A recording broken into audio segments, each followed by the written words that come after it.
Yeah, usually it's Dork or Ascendancy. If I know it's a slower matchup, I'll keep just cantrips and lands, but usually you want a Dork or an Ascendancy in a 7. I feel like this hand's probably a mulligan. If I knew I was playing against something like Mardu or like Jund, something mid-rangey, I might consider keeping a hand like this, but this hand just doesn't do enough fast enough against the average matchup in Modern. I guess I'm going to keep this one. I'm not excited about it, but this looks like a 6.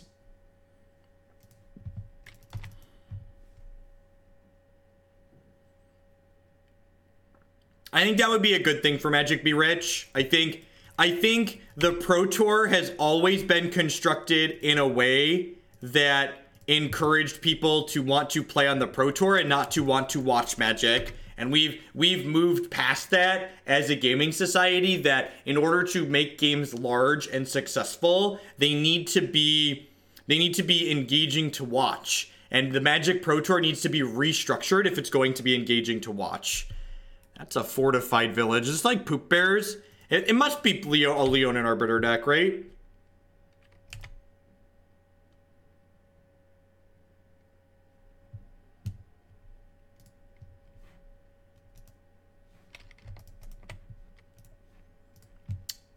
So I'm just going to go ahead and activate this now. Do this. Just get my counters going. Our hand doesn't do a whole lot, but we've got 2 payoff cards here.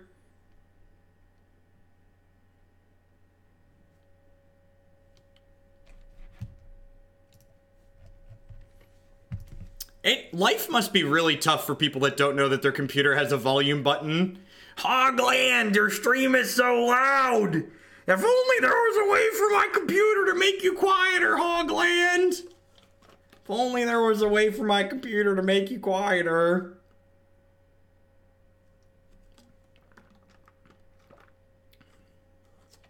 Yeah, what Pimped Up Monk said. Smaller, more exclusive tournaments are more engaging for viewers. They encourage you to play more Magic. They encourage you to be more invested in what the people are doing on screen.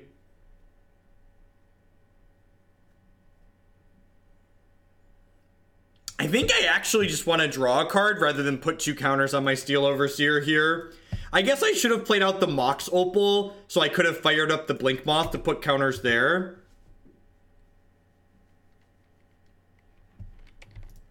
Brecken Sky, thanks for the bits. Super Leagues are a great example of how Magic could change to be a more interesting spectator. In my opinion, the Super Leagues are more engaging and better for Magic, for promoting Magic, than the Pro Tour currently is. And that's a subjective opinion. Hey, Jay the Idiot, thanks for checking out, honey. That's a very subjective opinion, but I think as far as promoting the game goes, the Super Leagues do a better job of that than the Pro Tour currently.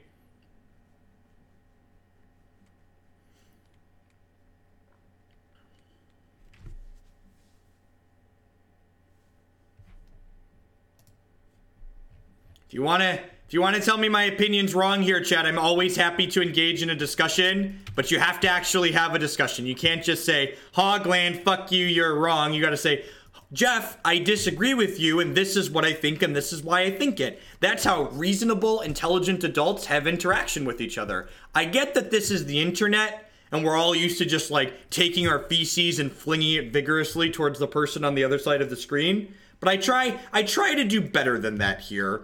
I try to engage in actual reasonable, intelligent discourse.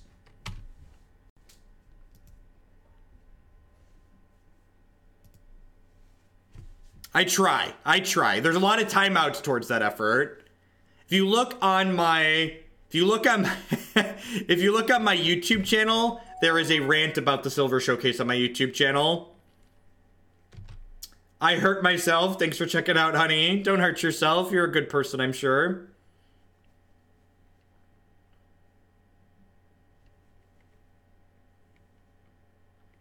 I wonder if they must be a ghost. They must be a what's the, not Ghostly Flicker, Ghost Away? They must be a Ghost Away deck, right?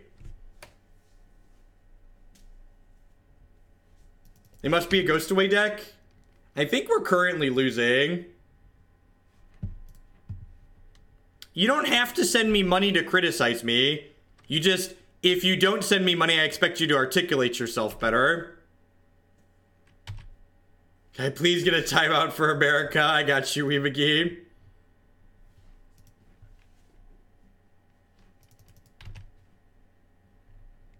Eerie Interlude's the other way. There's a fusion of Pro Tour S difficulty tournaments that require qualification. Yeah, I agree, Wax Papers. I think how Hearthstone has their tournament set up is really great.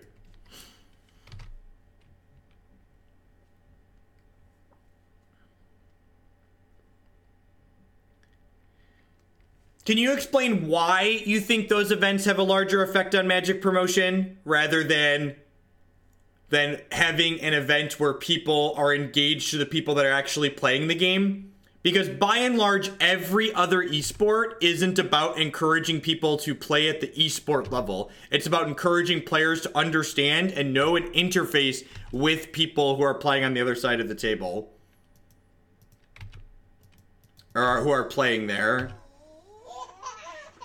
I think I'm gonna be, I guess this Overseer can maybe help us steal it. I'm gonna concede to the first Eerie Interlude or whatever it is. We're looking pretty dead here.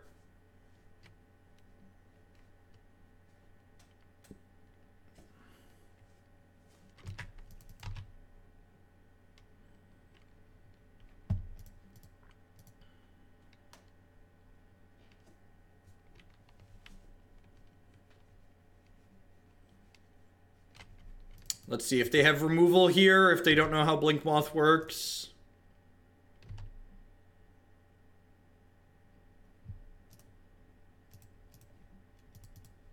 Thanks for gifting the sub, Tom.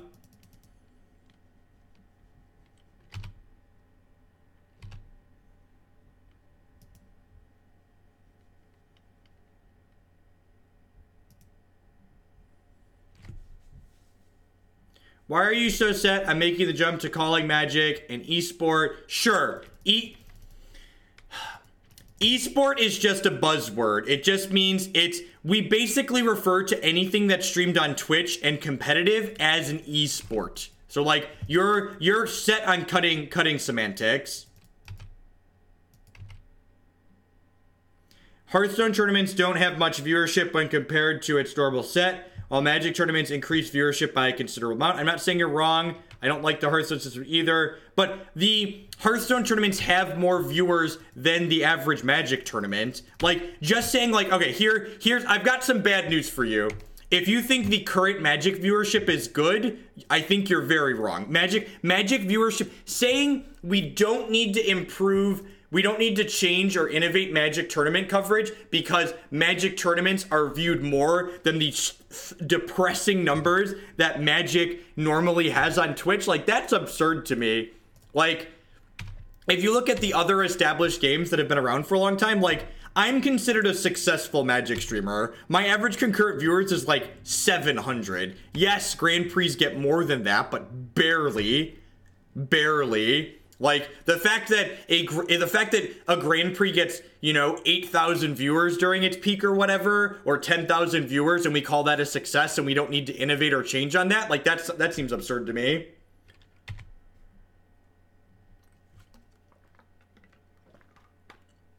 That is literally Arena's endgame. Arena's stated endgame is that it will eventually be used for things like feature matches at events.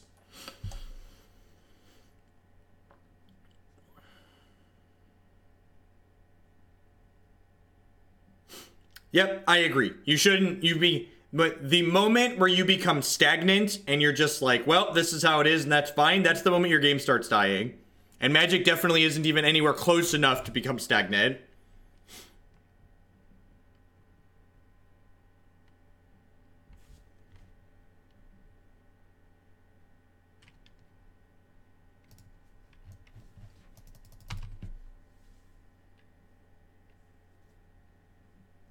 I didn't say we we should copy Hearthstone. What I said was we should try and change and innovate, and doing the same fucking thing we've been doing for 2 fucking decades is not change or innovation. The Hearthstone system might not be perfect, but you know what it isn't? It isn't the same thing Magic's been doing for 2 decades. You know what the definition of fucking insanity is? It's doing the same thing day in and day out and going, huh, why isn't the results from this different? I've been doing it for 20 years. Why aren't I improving at anything? Well, maybe because you're doing the same thing that hasn't worked for 20 years. If Magic became unprofitable to stream, would you switch to Hearthstone? Speaking from experience, trying to stream established games is not profitable either.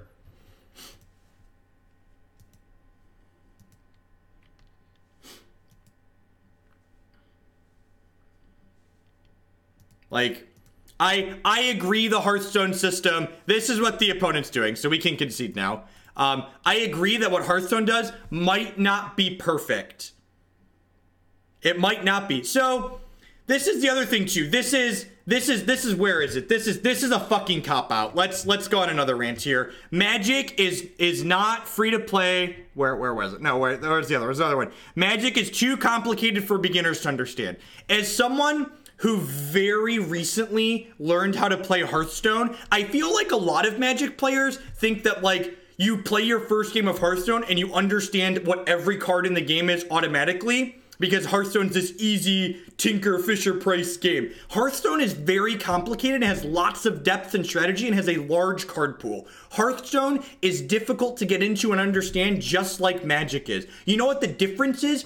Hearthstone does a good job of helping people understand the game. That's what Hearthstone does differently. And it's a cop-out from Magic players to say, well, we just could never do that.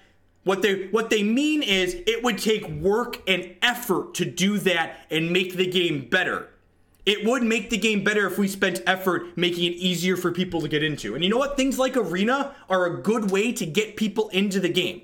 But as someone who's spent a lot of time watching Hearthstone stuff recently and learning the game for the first time, it took me, someone who plays Magic and card games for 2 decades, a long time to get into Hearthstone and understand everything. But Hearthstone did a good job of holding my hand and helping me understand what was going on. And people who hate change and are terrified of anything new, they just want to write off Magic as, well, we could never do that with Magic because that's not what Magic is. When the reality is that's fucking lazy, and you don't want to change. You don't want to improve because it would take effort. It would be different. It would be scary because it's different.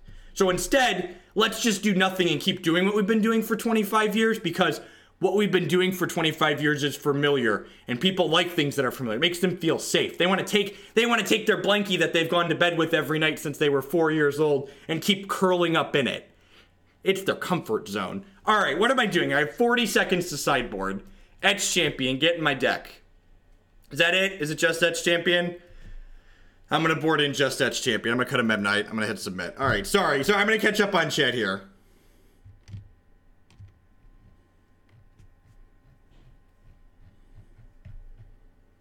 I saw more bullshit.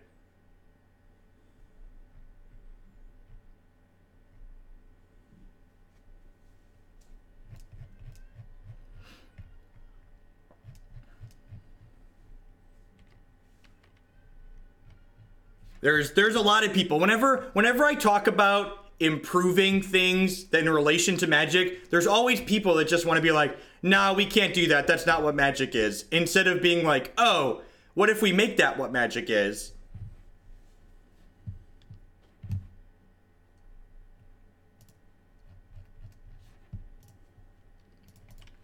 The amount of angle shooting. The amount of angle shooting.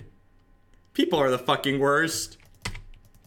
Oh man, people are trying to play Magic by the rules and they're making other people play Magic by the rules. Fuck those dirty angle shooters. God. Get out of here. Dows, thanks for checking out, honey. What does the internet love more, complaining about Magic or misquoting Jeff Logan? That's a good question. People love to misquote me. I always love when people are like, you always say or do X. I'm like, can you link me an instance of me saying or doing X, and it's just like, oh, no, you actually can't? That's weird.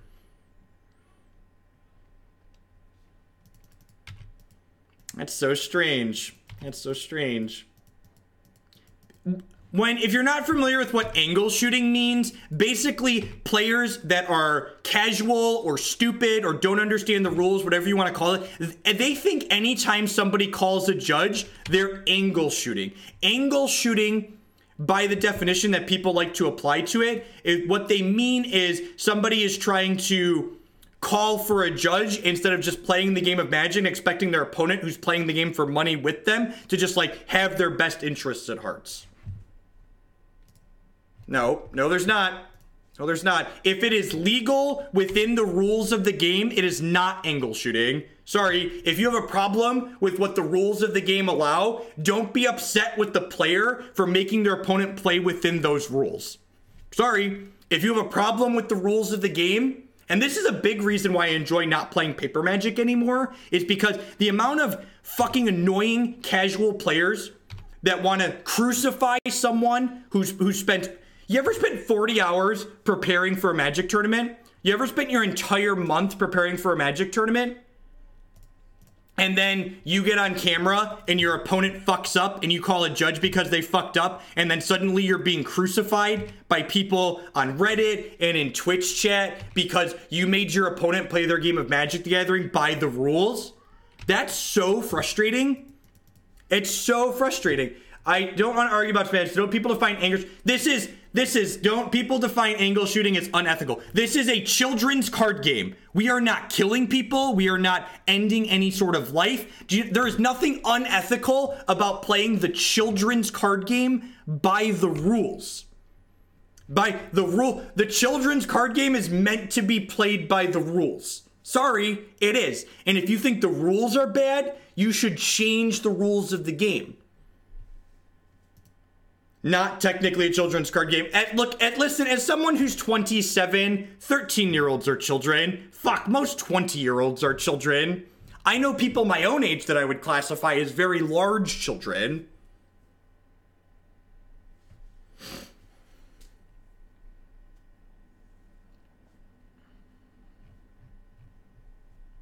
Board in Aether Grid? Yeah, I guess that's fine. I guess that's good against Stony Silence, right? What am I cutting here?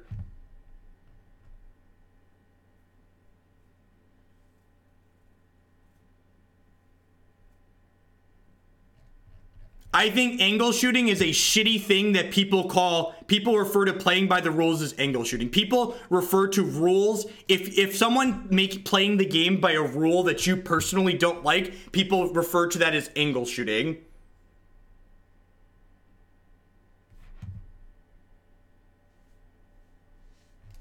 Yeah, cutting Karn's probably a little bit slow. That's fine.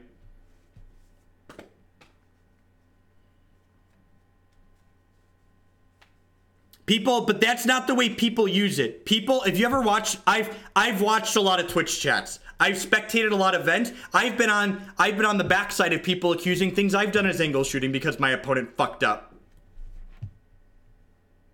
If my opponent has marked fucking sleeves and they might be cheating, you better believe I'm gonna call a fucking judge. Yeah, I'm just gonna time you out. Get out of here. That's just pointing out that your opponent has marked sleeves is not angle shooting. It's maintaining the fucking competitive integrity of the game. And if you think making your opponent play the game by the rules is angle shooting, fuck you. Get out of my channel. You're not welcome here.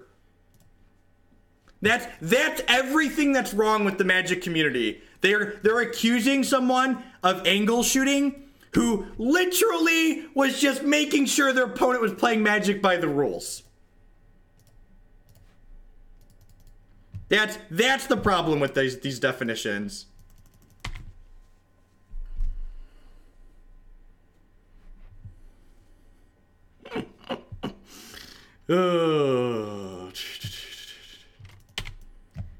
Hot take. Kent Ketter did nothing wrong.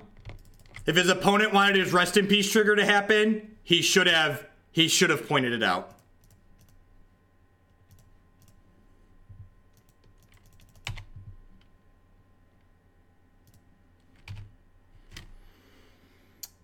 If they don't have, their start is real slow. Second plating is going to be real good next turn.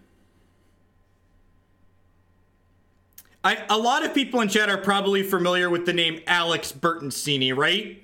Do you know what Alex Bertoncini's most common cheat was? What he was most often DQ'd and written up for? It was marked fucking sleeves. That's the way he cheats most consistently. I know he's famous for 2 explorers in that camera, but one of the things that person consistently does is they play with marked sleeves to give themselves a competitive advantage. That's something they do. Okay, so they missed a land drop here.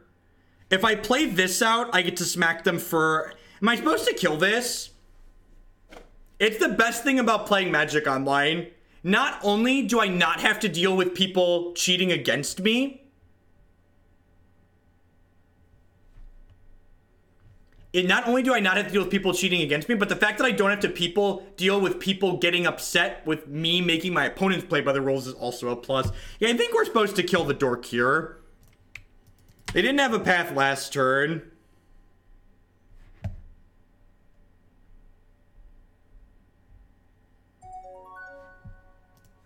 Someone, thanks for checking out. How we doing, folks? Happy 4th of July. We got a little worked up. I feel very strongly about maintaining the competitive integrity of the game, and I feel very strongly about people thinking that playing by the rules is cheating or angle shooting. Those are both things that leave a very bad taste in my mouth.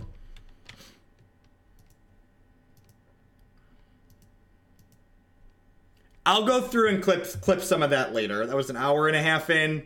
We had some good rants here. So hour to 90 minutes, and we had an improving and angle shooting rant. God bless, God bless. It's just that strong American spirit, exactly.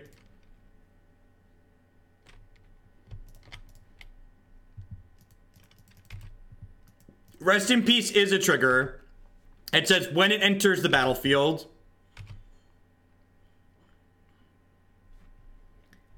How would you call a judge on yourself? I've called a judge on myself constantly. In fact, I played Standard when Courser of Crewfix was legal. Anybody who played a bunch of competitive Standard while Courser of Crewfix is legal probably suffered from what we referred to as Phantom Courser more than once and had to call a judge on themselves for it. While we're waiting for the second match to pop, my name is Jeff Hoagland. I'm a full-time streamer, memer, ranter, content producer, whatever in the heck you want to call it here on Twitch. If you're enjoying my stuff, please consider subscribing to my channel. My subscribers are a big part of why I'm able to stream full-time like I do. I really appreciate the support from all of them. You can also support my stuff by checking out some of my wonderful sponsors. MTGOtraders.com would love to buy and sell some Magic Online cards with you. And if you use code Hoagland PayPal at checkout with them, you'll save 8% on your singles orders there. Honey, a Tomato Fresco, thanks for checking out Honey. Honey is a free browser add-on that doesn't cost you anything to understand. It doesn't invade your privacy. It doesn't bother you if it can't save you money. Basically, anytime you go to checkout at a website, Honey checks for coupon codes, and if it can save you money, it offers to save you money. And you can support my content here at no cost to yourself by installing that free browser add-on using bit.ly/HoogleHoney. Lisa, Matt Maddock, thank you for the 4-month resubscription. I do appreciate that. Welcome back. Lisa would like to get you on your way to a better night's sleep. If you never slept on a foam mattress before, it's quite excellent. My wife and I have been sleeping with Lisa for the last 5 weeks now, and we enjoy her immensely. You can save up to $160 on your foam mattress by checking out bit.ly/HoogleBedUS or HoogleBedCA. Skip Dash, thanks for the 8-month resubscription. Welcome back. I do appreciate it. And finally, welcome everyone to Hoaglandia. I do appreciate everybody hanging out here today. Listen, I'm working on the Lisa shill, okay? We're working on the Lisa shill. We gotta get it perfect. I'm working on was that good or bad? Was it medium? I feel like it went okay. I fumbled a little bit in the middle, but what's the most blatant cheater you've ever played against? I don't know. I don't think I played against Jared Betcher a few times when he was on the tour, but I don't think I ever lost a match to him.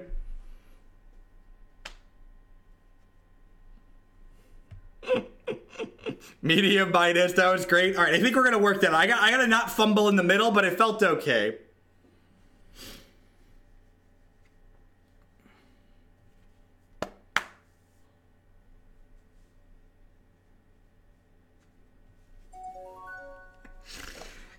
Bit Prodigy, thanks for checking out, honey.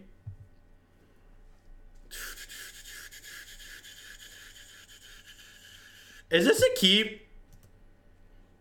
This is slow.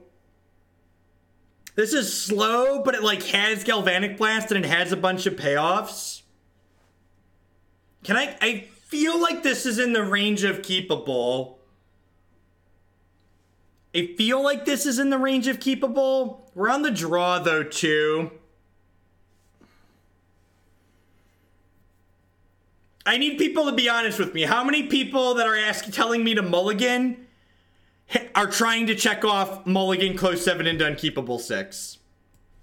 Would you explain what you meant by Phantom Courser? So for those that aren't familiar, Courser of Crewfix is a card that requires you to flip the top card of your deck over. And what would happen a lot of the time is your opponent would kill your Courser, and your next turn, you'd flip over the top card of your deck even though your Courser had died, because you were used to flipping your top card over every turn. Is basically, that's what I mean. That's what I mean by Phantom Courser.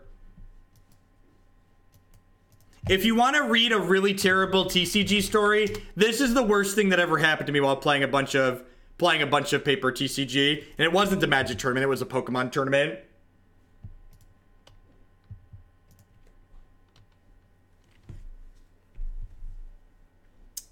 This matchup's hard for us and our hand is slow.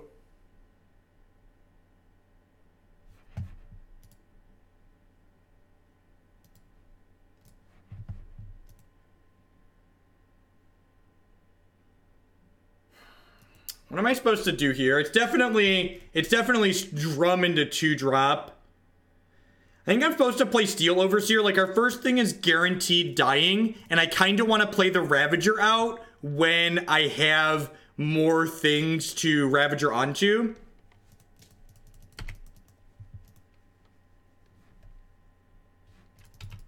It's really, having our basic mountain in our hand really sucks in this matchup, because it means the first path is just like your thing is gone forever.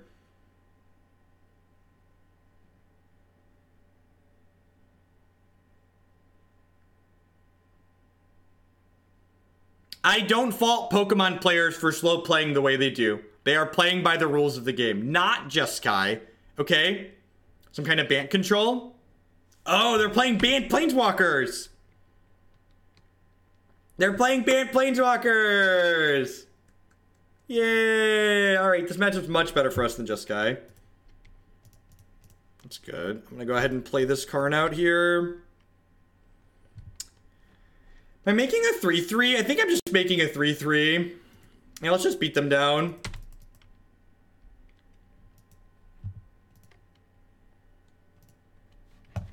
Let's try and get them.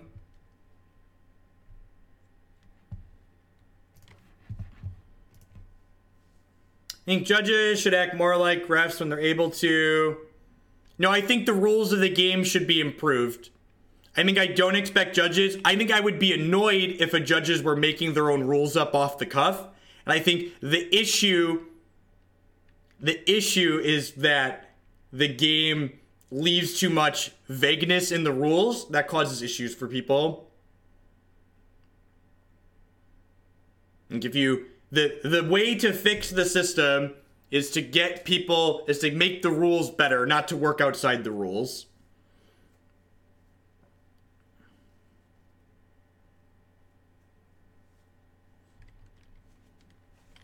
Paper Magic has never tried to implement chess timers because people are terrified of change.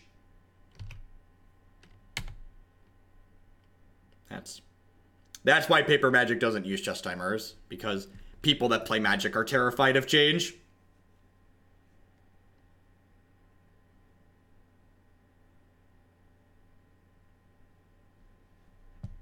We hit Galv Blast, Blinkmoth. Okay, so let's do this. I think I'm gonna go ahead and Galv Blast this Nissa, and then I'm gonna ship Blinky into Jace here.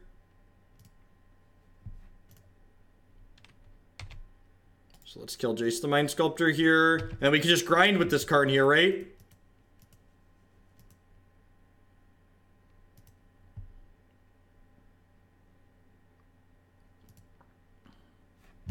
So we have a Galv Blast in exile here now.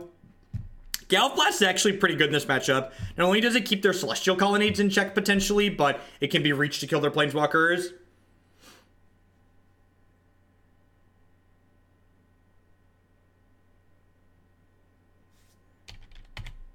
Okay, if they have another land drop here, they can kill Karn with the Celestial Colonnade, which is good for them.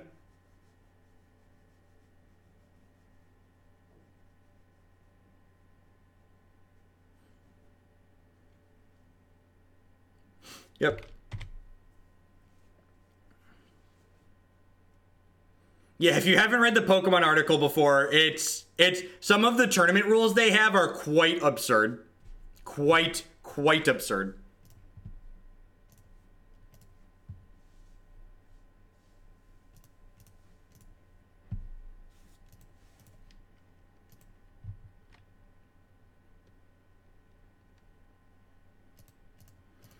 It's impressive to me how many people, especially ones that consider themselves Magic professionals, that don't have a good grasp on the competitive tournament rules of the game.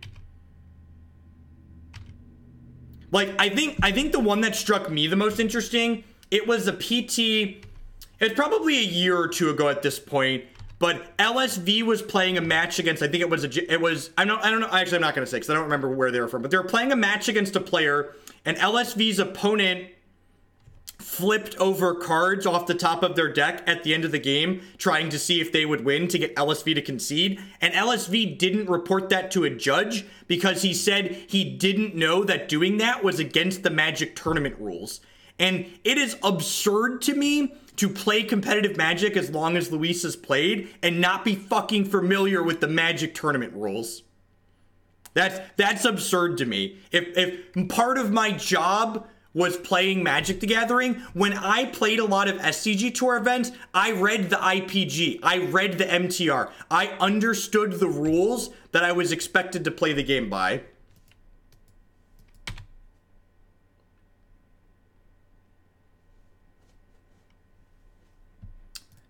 Well, that's a day late and a dollar short. People were saying, didn't you have lethal with Inkmoth Nexus next turn? Possibly. If my opponent didn't have another Path to Exile, I could have maybe had lethal.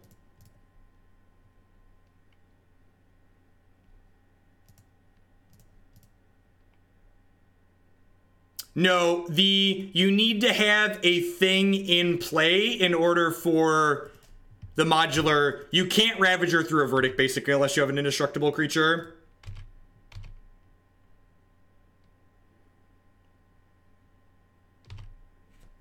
They have one card left in hand. If they find another payoff here, we could be in a lot of trouble. If you go to my YouTube channel, youtube.com/Jeff Hogan, there's a playlist with all of my rants in it. The last rant, or second to last rant, is about the Silver Showcase.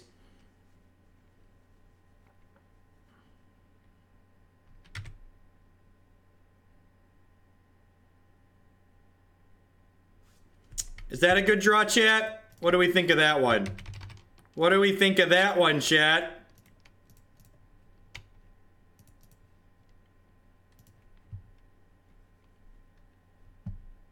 I should have been doing infect damage from the start. I should have been doing infect. The fact that I didn't do 2 infect damage that one turn was a mistake. So they should be at 5 poison. If they're at 17, I should have been doing infect from the start since I have 2 next side.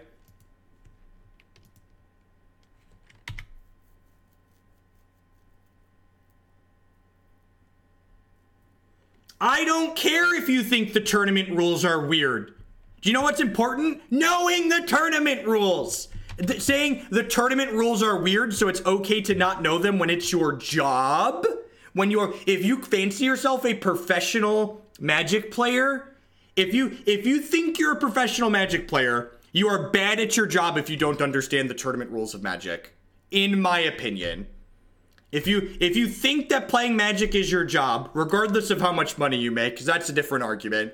If you think that Magic is your job and you're not familiar with the Magic tournament rules, you're bad at your job, in my opinion.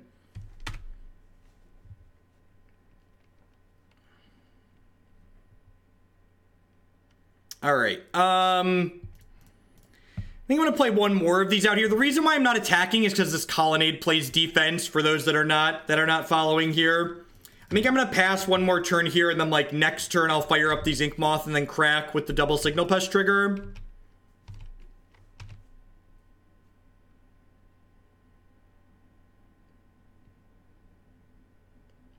If you are intelligent enough to play Magic at a competitive level, you're intelligent enough to understand the current Magic tournament rules, regardless of how weird you think they might be.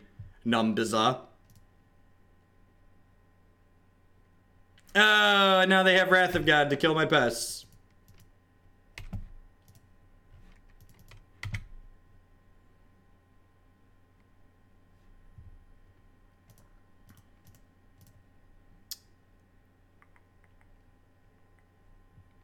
And being needy, please explain. I don't remember what the result was, but basically it's against the rules of Magic to flip cards off the top of your deck at the end of the game, trying to figure out who is going to win. Because you're not allowed to decide the outcome of a match of Magic through a random means, and looking at the random cards on top of your deck is a random means. Yeah, we're playing against Bant Super Friends here. Correct, yeah, that too, Greeny T. If you ever think like, I'm not sure if this is legal, the judges are there to help you. Judges are happy to answer your questions to make sure you don't get in trouble. If you ever go,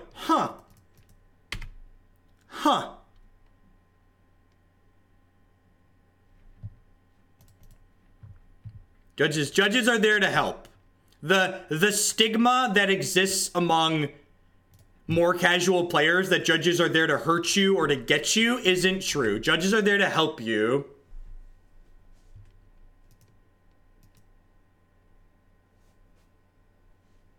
Judges are not there to make money. If you're smart enough to be a Magic judge, you're probably smart enough to make a decent amount of money doing something else that'll pay far more than being a Magic judge. That stigma exists in Paper Pimped Up Monk in my experience. There are a lot of players that are very hesitant to call judges, and that stigmatize people that do call judges.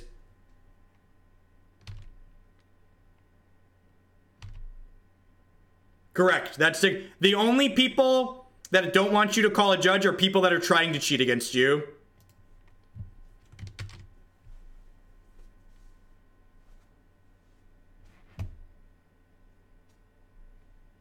He was correct, JMP. He was supposed to call a judge. And then when asked why he didn't call a judge, he said it was because he didn't know that rule.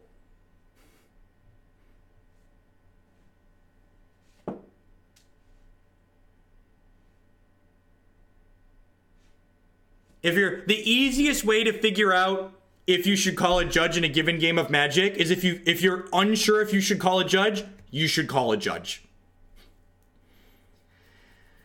What, can I win this game? What's my best chance?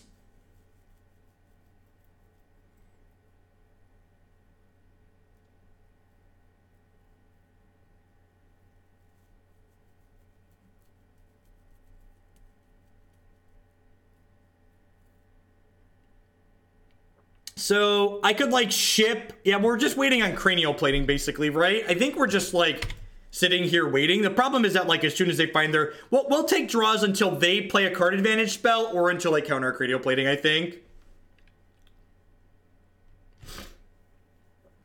Can I... Oh, I guess with the Ornithopter, could I trip Pup and Inkmoth?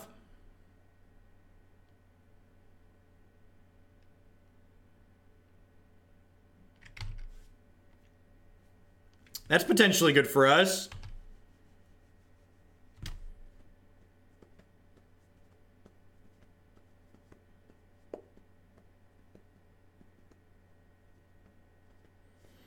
So depending on if their hand is a little bit medium here, these Inkmoths might be able to steal the game here while the Colonnades tap down. Or while the Colonnade, they don't have enough mana to activate the Colonnade.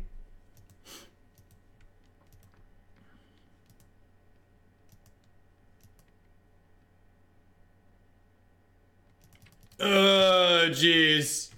Man, who put Time Warps in that deck? The card's so absurd.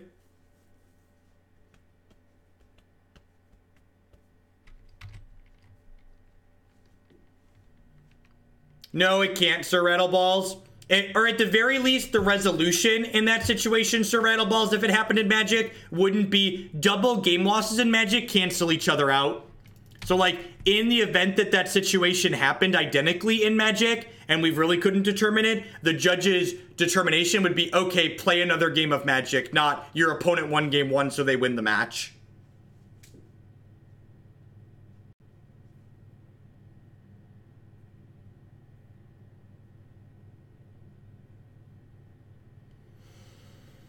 We're through both our Karns already.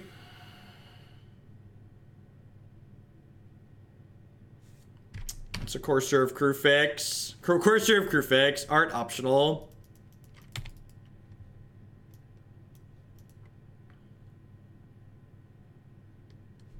Yeah, I probably should have shipped with this last turn.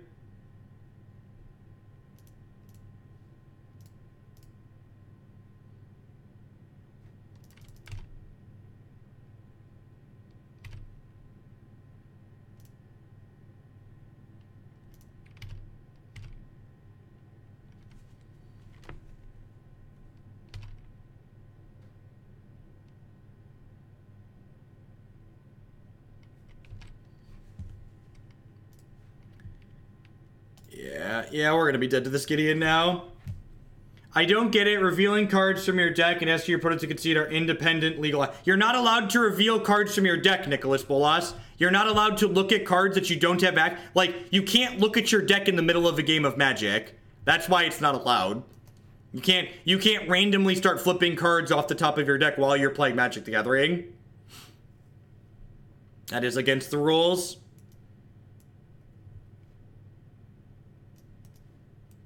In fact, that explicit example, I'm pretty sure is used, that explicit scenario, I'm pretty sure is used as an example in the IPG of things you're not allowed to do.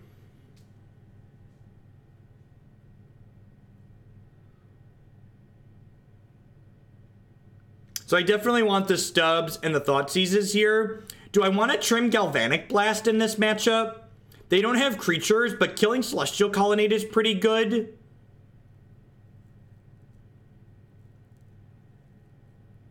Once your match slip is signed, you can do whatever you want. Once your match slip is signed, you can do whatever you want. You can't take actions like that.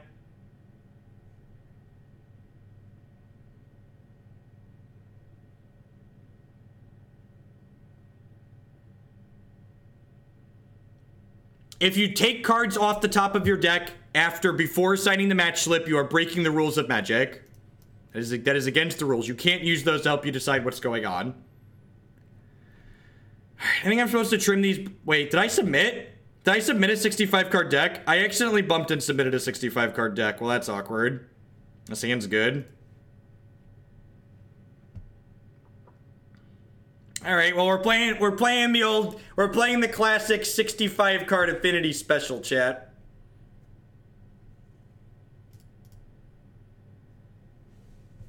We're not gonna get milled out this game.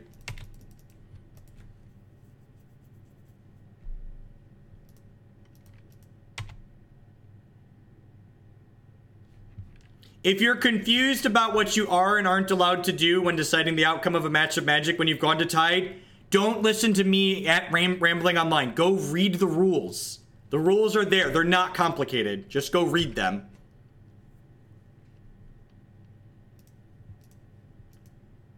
This is a good start, though.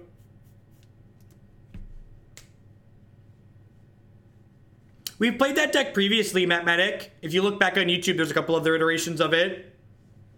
No, more than 60 cards is generally pretty incorrect.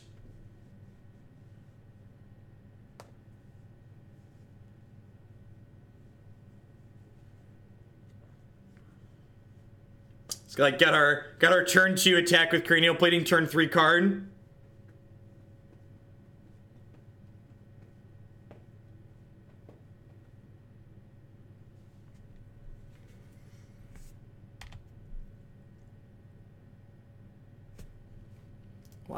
Why you have to be so mean, opponent? Why you have to be so mean? My tiny metal men and women, they're just doing their best to get by in this big, cruel world.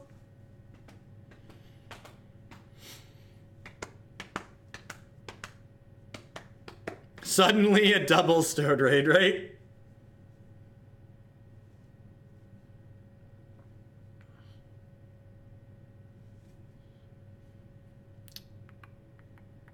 We are currently ahead. We are currently ahead in this game. Which is impressive. God bless Cranial Plating. Yeah, they need a Path to Exile for the Ornithopter. Yeah! Nice hate card, opponent. Couldn't beat the 65 card monster. Monster. I think I'm supposed to cut the Galv Blast and the Welding Jar here. What else is supposed to go?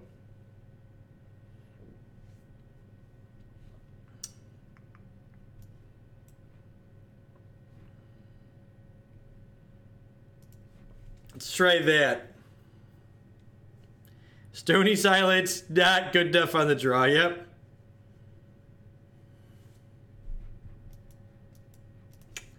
I think I'm supposed to keep this.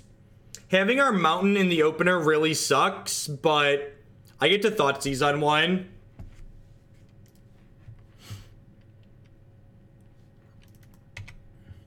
Again, chat, I'm gonna start timing people out aggressively if you don't offer constructive suggestions.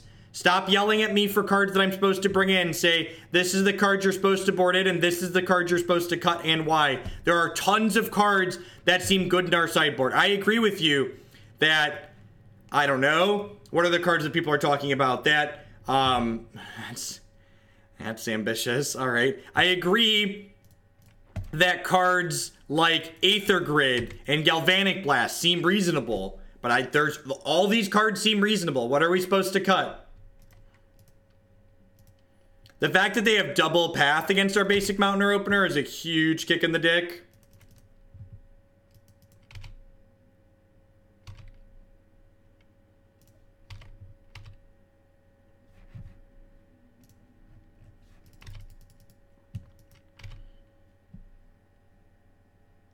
Have we lost both? We lost both game 1 so far today, right? Which is weird. It's weird for Affinity. I think I'm going to go ahead and put this other Vault Skirge into play. I'm waiting on the Signal Pest because it deals the most damage. I know they have 2 paths. Although I guess this is bad if they hit a 3rd land, huh? They get to Detention Sphere both 2 of my things. Yeah, I probably should have played this because of D-Sphere. Although this beats the D-Sphere, so it doesn't tag my Cranial Plating, which I guess is nice.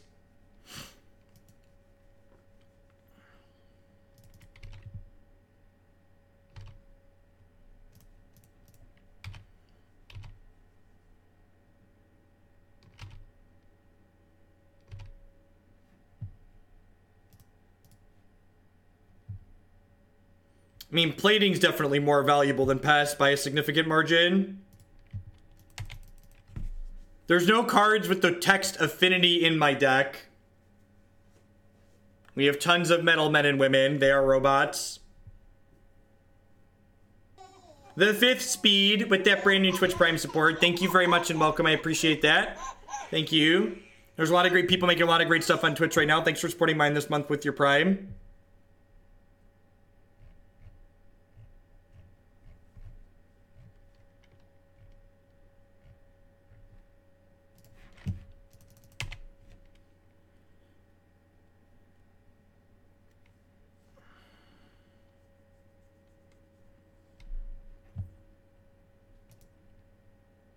They need another white source to play a sweeper. Rage Fist Nate with that brand new Twitch Prime. Thank you and welcome. I don't think Affinity is particularly well positioned right now. I think there are a lot of that was a nut straw. I think there's a lot of decks that have a lot of artifact hate in the sideboard right now, especially with the increased popularity of decks like KCI, and I think this deck just doesn't play through the hate quite as well as it used to.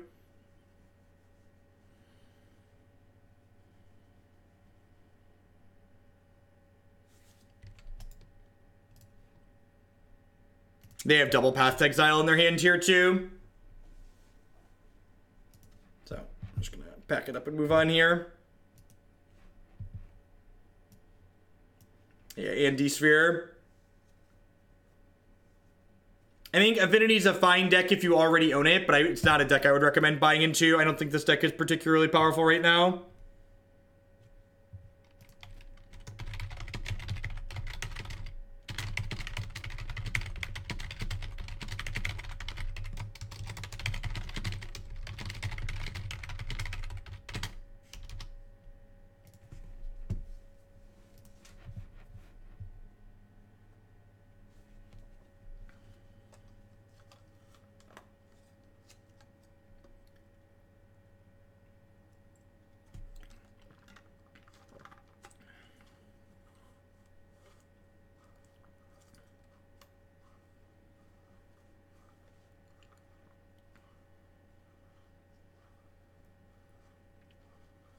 Whatever this deck is called, I'm human and I'm bad at adjusting to change.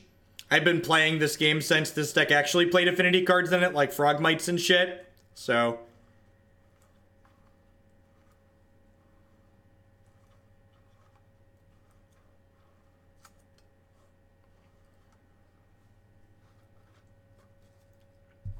The Hardened Scales deck was really underwhelming when we played it as well. Magic of Fiend, thanks for that 6-month resubscription and welcome back. I do appreciate it. I mean, the best decks in Modern right now are easily Humans and Hollowed One. Probably Tron, too. Tron's been having really good weekends.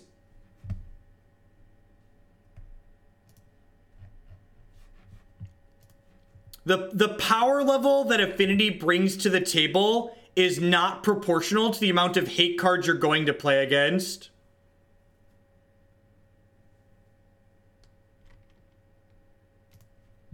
I have no idea, Holy Diva. I do know that whatever amount of money you're going to gain extra, if there is any, from having comment sections open is not worth the negative life EV.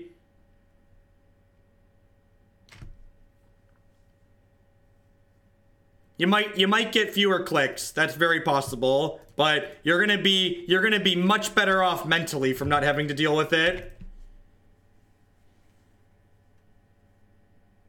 So, I think this deck is doing something objectively powerful, but I think the power level that this deck is on doesn't make it worthwhile against the decks that are trying to kill you very quickly in the format, or the hate cards that people are going to be boarding in against you in the format.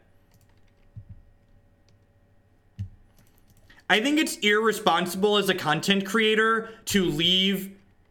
And this is why I don't have comments enabled on my YouTube channel. If I am having comments enabled on my YouTube channel, I think I am responsible for them as a content creator to make sure that they're not a cesspool. I'm creating this comment section, and that's a community that I've created that I'm responsible for moderating.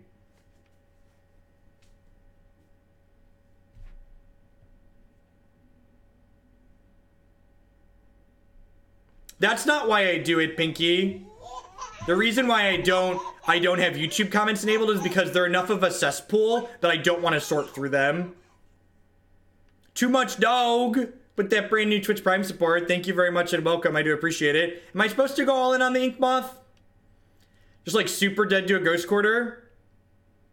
That's probably okay since I drew the Darksteel, huh? I'm probably supposed to put 5 counters on it because then it beats Dismember, right? A lot of these decks have Dismember in the main. Yeah, we want to make it a 6/6. Hey, Arg, thanks for the bits.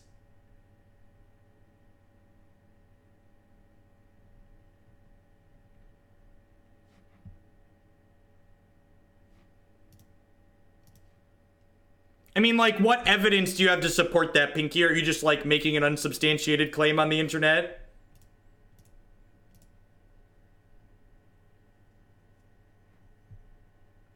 Because, like, I interact with people from YouTube on Twitter and on Discord. Like, there's lots of places they could find me.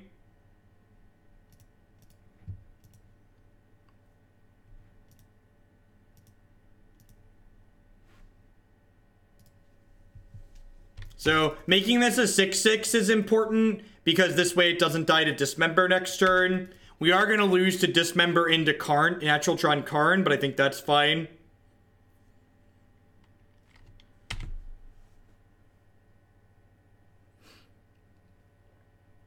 Post-board, this is more risky because they'll have access to Nature's Claim, but game 1 they have minimal ways to interact with this.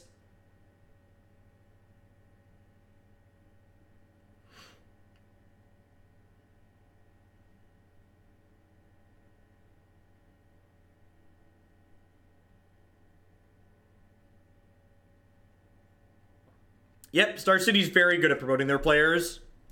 They're good at what they do. So, Etched Champion's pretty bad here. I want these stubs and these Thoughtseizes and these Damping Spheres. This is actually a really clean sideboard plan, huh? We just cut Galv Blast and we bring in stubs, Thoughtseizes, and Damping Sphere. Do we like that?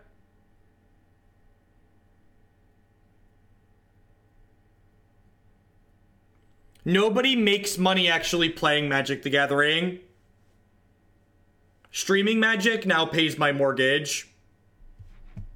I will make more money streaming Magic this year than I did playing Magic competitively for 3 years in a row. Than most people make playing Magic competitively multiple years in a row. Karn's a little bit slow, but it can make giant beaters. I think this is fine. I think this is Karn's better than all these cards up here.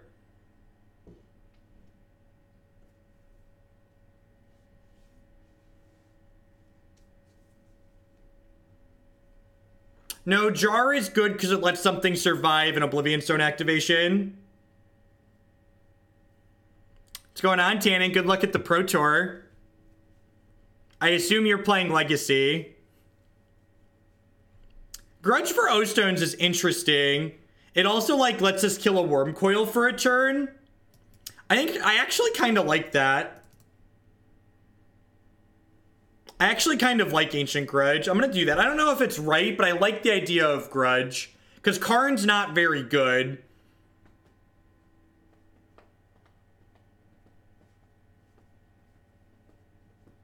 I could see Galv Blast being fine too. Can I keep this? I'm going to keep this.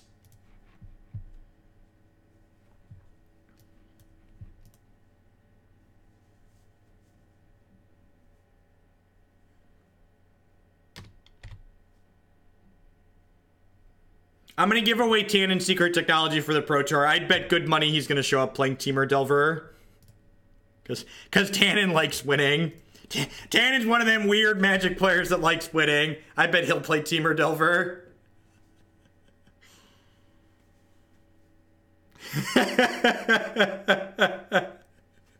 Most of the people that played Grixis Delver are going to pick up Temur. Which is fine. Temur Delver's a great deck. Do they not have a second land? Oh, they do. They don't have a second Tron piece. That's good for us. The goose is loose, chat. If you're unaware, the goose is gonna be running loose.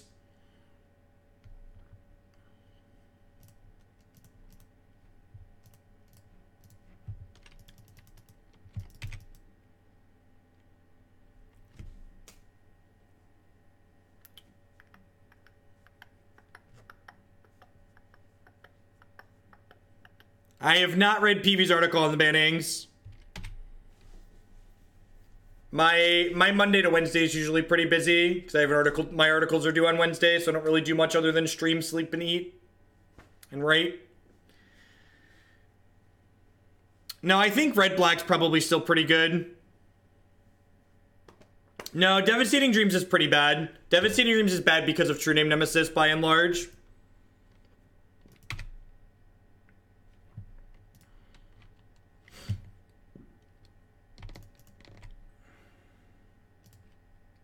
So I don't need to play I don't need to play Damping Sphere just yet because they're pretty far off of Tron. Yeah, Noble will be pretty good. Noble will be pretty good inside of Maverick as well. Decks that play green mana will get to play Noble still.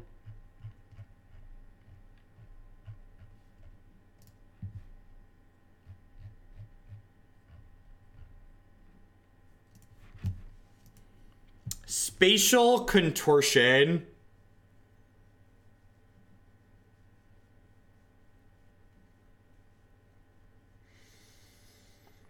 Do I burn my stub on this though? I could also just like make this a 4/4 and like still have Stubborn Denial. I'm just gonna make this a 4/4 and then still have Stubborn Denial.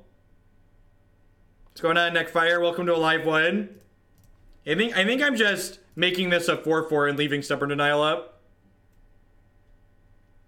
Or this is the game plan, boys and girls. This is how we're winning this game.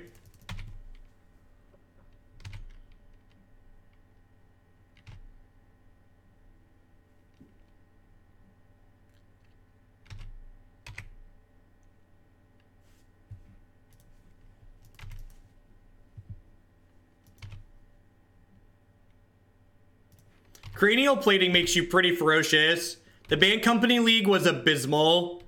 I don't think that deck's very good, and the build that we had was really awkward.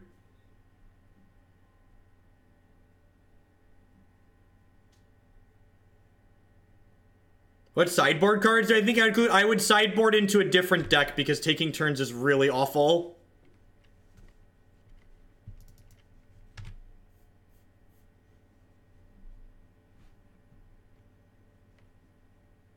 You ready for my fat stubby D?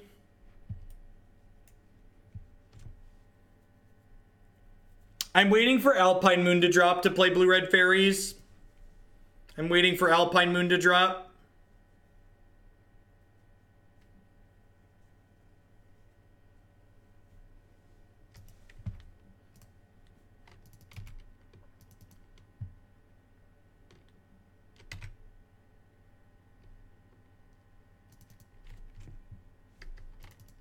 I think I'm supposed to sack this now, right? Because it increases my clock by a turn. And I think I'm also supposed to kill... Because I have this to flash back to... Am I supposed to kill this to cut them off of green? Yeah, I'm just going to kill this to cut them off of green. They still get to draw a card.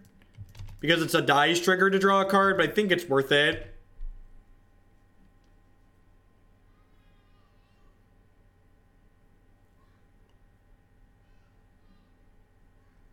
Block and move on, Amethy. Block and move on.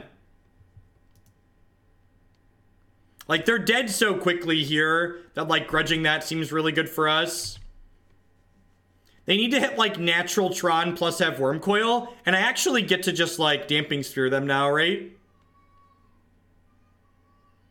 They could have double removal here, I suppose, like double Nature's Claim. They've already played one of those, though.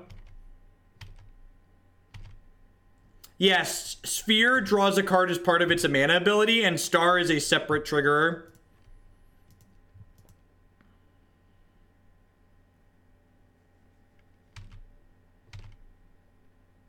The children are home upstairs right now with Christy. That is correct. All right, well, we can beat a Wormcoil now.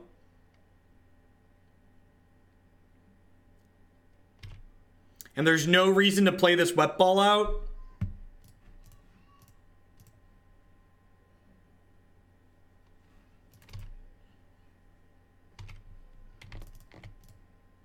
Now I'm gonna do it anyways. Go.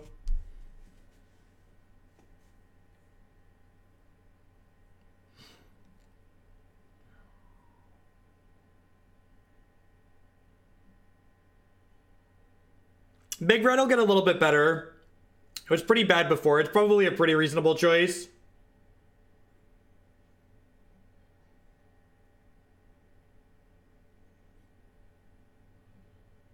Damping Sphere is a trick to figure out Storm Count. Hopefully they're just dead here now.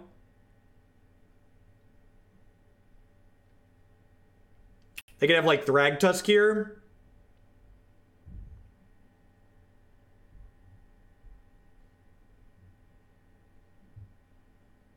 What are my Twitch hours? They're actually very close. Actually, there's a really fun website. That's the wrong one. If you go to this page here, this is a public website that you can see. You can see everybody's Twitch stats there via their API. Am I supposed to dump counters onto my Ornithopter here? Just like don't beat Dismember, don't beat... Yeah, I think I'm just supposed to be dead. I feel like I give them more outs by not dumping. Oh, they can't Dismember. Yeah, that's true. Because of Damping Sphere. They can Nature's Claim me next turn, so we're still dead to claim, but they can't Dismember this right now. They can Nature's Claim me during the upkeep, but they don't have it and they're dead. Lashway, thanks for the brand new, or the 4-month free subscription, not the brand new, a third of a year. Welcome back. Thank you for the continued support. I appreciate it. So we're 2-1 with Affinity here. After this league, we're going to break out the red, white, and blue. We've got Jeskai Teferi and Jeskai Burn that we're going to play a little bit with today. Thanks everyone for hanging out. I do appreciate it. Towards KCI, thank you, EJ Press, for the bits. I appreciate it. I'll get those added to KCI. As always, anybody who sends any bits or donations can always use them to bump decks in the queue. People that support my content get to dictate what we play and how soon we play it.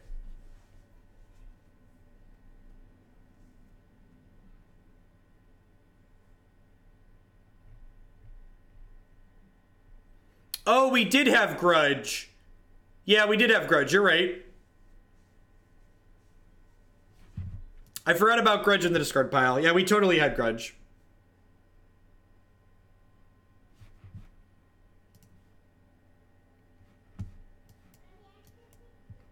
Can I keep this? This doesn't have a payoff in it, right? And like double Opal is awkward. I think if I had like Darksteel Citadel, the double Pest on one, I'd keep this. But I think I'm supposed to mulligan this hand. At 6 in the dark. It just doesn't kill fast enough. No Plating, no Overseer, no Ravager. Everybody can check close 7 and unkeepable 6 off your bingo cards. This hand's pretty good with a second land.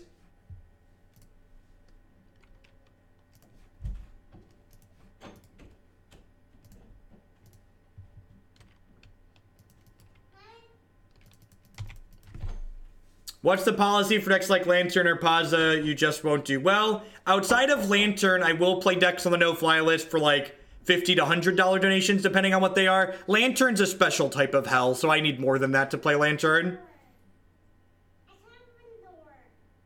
Uh-oh. Uh-oh.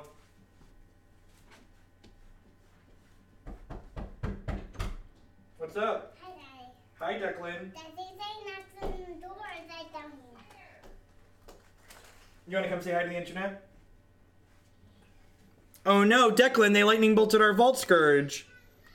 I was going to get Pikachu like this. A Pikachu? Yeah. I don't, do you have a Pikachu? And a Pokeball. Oh, it's a Pokemon ball? I think that's an egg. That's a good imagination, though. A Pokemon.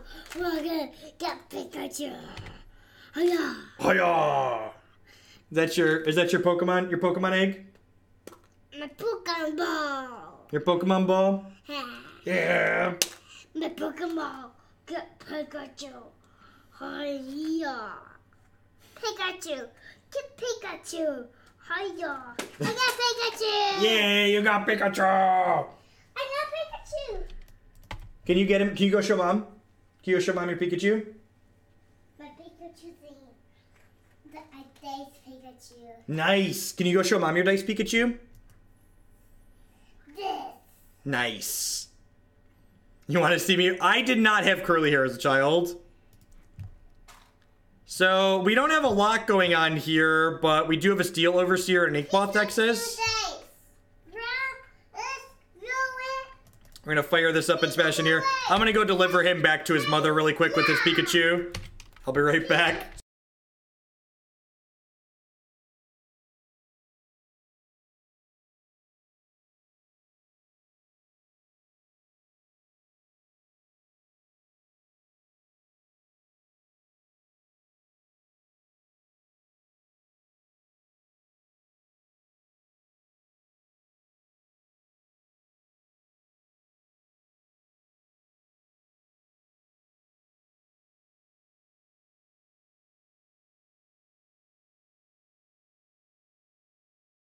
Alright, sorry about that. I know Declan's adorable, but I am also very aware of how loud Declan is. That was always my favorite, when people would be like, your kids are loud, and I'd be like, believe me, if anybody knows how loud my children are, it's me. I'm just gonna pass here. I think we're just on like, activate Inkmoth with itself, activate Overseer.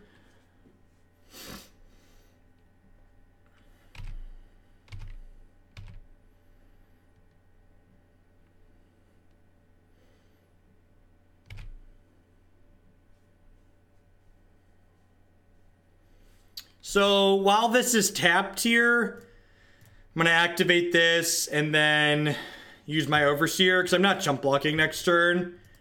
We're way too high for that.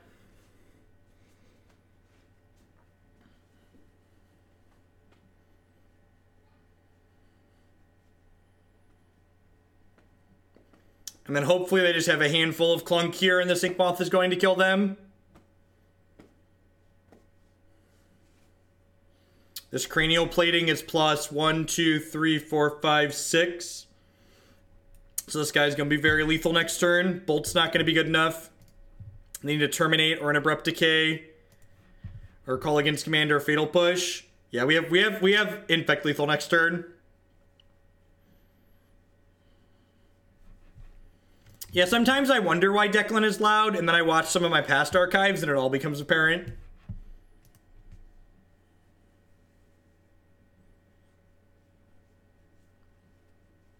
Abrupt Decay is good enough because it kills Cranial Plating.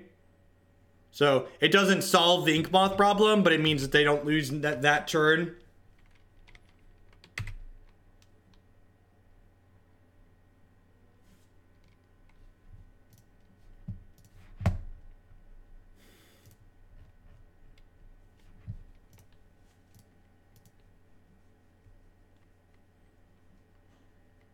So we'll do this. Equip here. So they have a lot of cards that leave them not dead here, but we're definitely in the business of making them have it.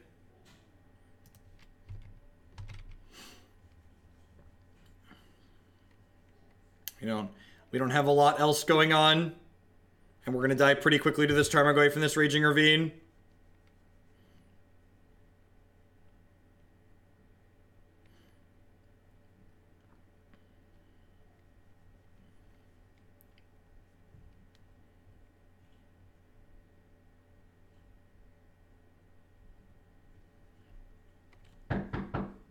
There's no GP this weekend.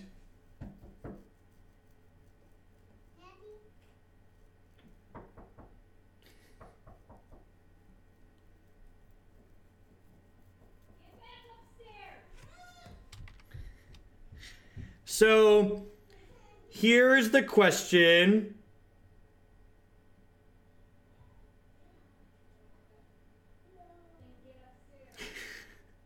Christy got it this time. So, am I supposed to activate the Steel Overseer? That means our Inkmoth dies to... Our Inkmoth dies to Lightning Bolt. I think we're supposed to. No Bolt is great for us. This means they're dead to Infect next turn still. By not activating, we play around a Lightning Bolt, because if they bolt, we then activate in response. But I think it's worth putting them to 6 Infect there, so that way we can threaten lethal Infect the following turn. I feel like we know they don't currently have removal for the Inkmoth Nexus, because if they did, they would have killed it instead of the Cranial Plating now. So like we should be pretty safe to clear them next turn unless they drew something to answer it this turn.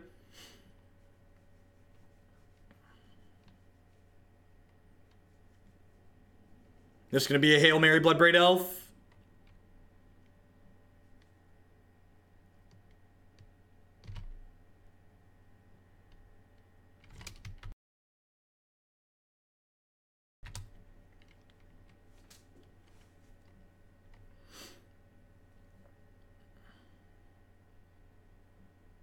So they need exactly Fatal Push here to not be dead.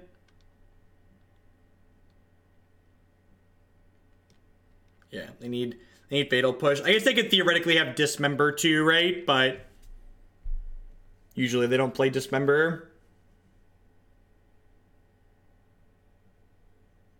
I wouldn't have Lethal this turn with Battle Cry, because they'd only be at 5 if I hadn't activated last turn. That's true. They could have a weird Murderous Cut.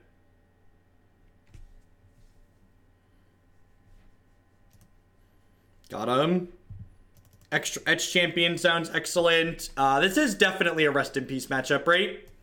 It makes their K commands worse. It doesn't make their K commands that much worse. Is this a Rest in Peace matchup? Now that I'm saying it more, I know it's definitely an Etched Champion matchup. I don't know that this is a Rest in Peace matchup. It makes our Ravager a lot worse. I think I'm going to lean towards no, actually. What am I cutting?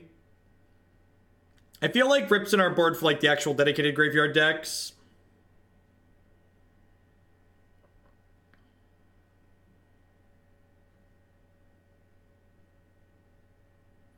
No, Karn's good against grindy mid-range decks. Yeah, trimming a Memnite seems fine. Yeah, I think I'm just gonna submit. I think I just like want this configuration of Affinity feels like it's pretty well set up for this style of matchup to start, just because like it has a bunch of Etched Champions and these Karns in the main deck. It's a pretty easy mulligan here. This hand's slow, but it has a lot of great payoffs, so we're definitely keeping.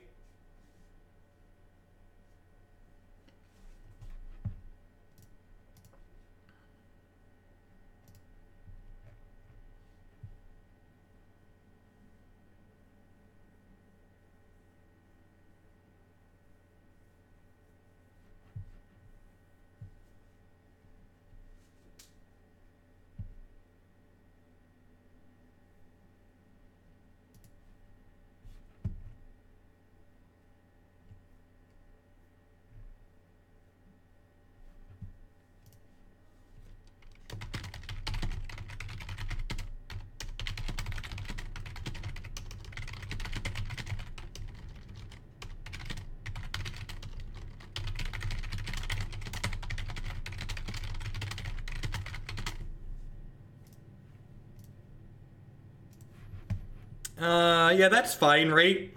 I just, like, want my third land at my Etched Champion guaranteed. Okay, what does the shovel behind my username mean? So, the shovels and the boots and the training swords, those are the sub-icons. We have shovels and boots for the brand new hardworking members of Hooglandia. And then eventually you get a training sword into a shield when you get a mod sword, so you can defend the realm. No, I'm pretty off of Pauper Crimson. Not only do people not really want to donate any significant amount for it, but people also don't really want to watch it. I gave Pauper multiple chances and nobody shows up to watch, so I'm pretty much done with it. I agree that this hand is incredibly fair. I also think that it's better than mulliganing to 5. I think mulliganing to 5 doesn't sound particularly great.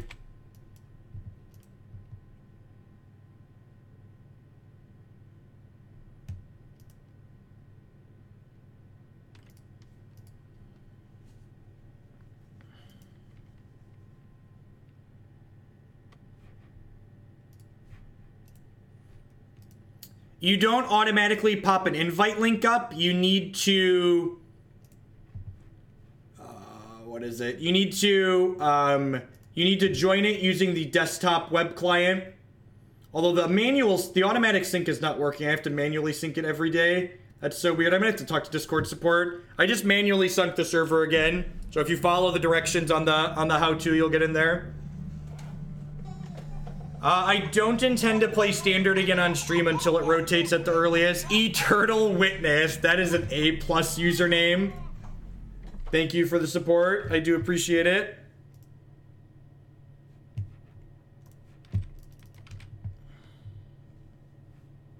Yeah, you can't join the sub integration to join the server. It doesn't work via mobile. Trevor, thanks for the 5-month resubscription. I do appreciate it.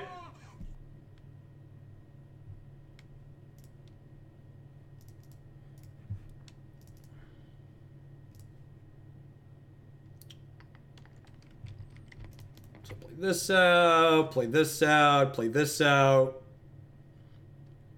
This is actually a pretty medium Etched Champion hand. We have a hard time keeping Metalcraft on.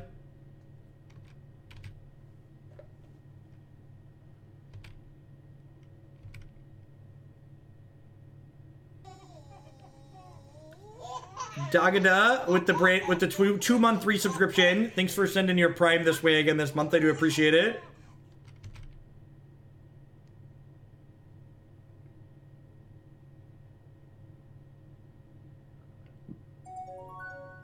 Someone just downloaded Honey. Thanks for checking out Honey. I appreciate it. Thanks for supporting my stuff here with that.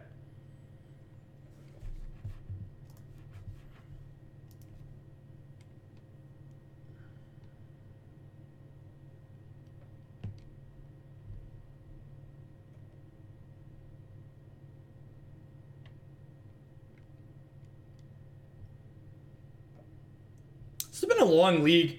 This deck generates a lot of pretty back and forth games. I feel like this deck is like known for its nut draws, but a lot of people like undervalue just how well it can grind. That's pretty unfortunate.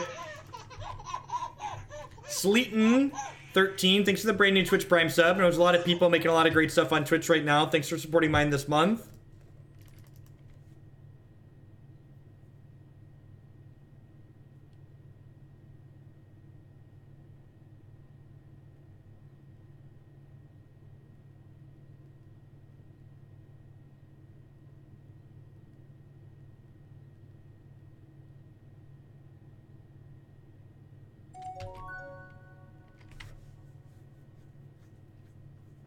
Amethy, thanks for checking out Honey. I appreciate it.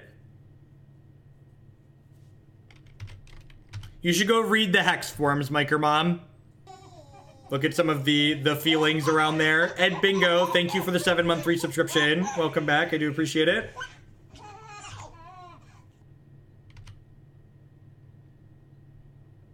I intentionally play decks. I don't see the grindy side of Affinity.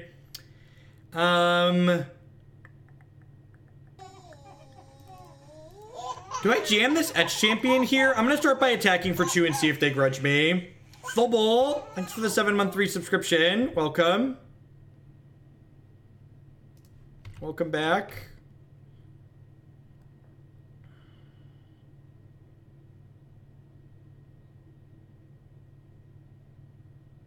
They have 2 cards left. Depending on the quality of those last 2 cards, we might be okay here. I don't have Metalcraft on demand. I guess I kind of do. I can toggle this. So if they have double removal, they get me here. Yeah, the Stream Decker update is very slick. You have to manually re-up your Prime sub after 30 days. So it does not automatically happen for you. Punishing Fire is a miserable magic card that will hopefully never be unbanned. No, they need 2 pieces because this isn't active until I have Metalcraft. So if they can go like, kill this, I activate Metalcraft, kill this again in response to the activation. I can only turn on 1 creature land here because the Opal doesn't currently make mana. Yeah, and trading the champion for double removal spell I think is fine, especially with this Cranial Plating left over. Desynct24 with that brand new Twitch Prime sub. Thanks for keeping me employed here, I appreciate it. I love streaming Magic, and I'm very grateful to be able to do it as a job, but I definitely am only able to do that because of my wonderful subscribers, so thanks for keeping me here. And with Etched Champion playing defense on the ground here, we're going to get to kill them with this Inkmoth Nexus pretty quickly. So this is a small sequencing mistake on my opponent's part. If my opponent would have attacked me with their Scavenging Ooze before they played any cards out of their hand, I wouldn't have blocked. Because if I blocked and tried to get Metalcraft and they killed my Etched Champion in response, I would lose it. But because they played both their creatures out of their hand here, it's safe for me to block and then activate to get Metalcraft. Because they can't blow me out because they don't have a Grudge in the bin and they don't have cards in their hand.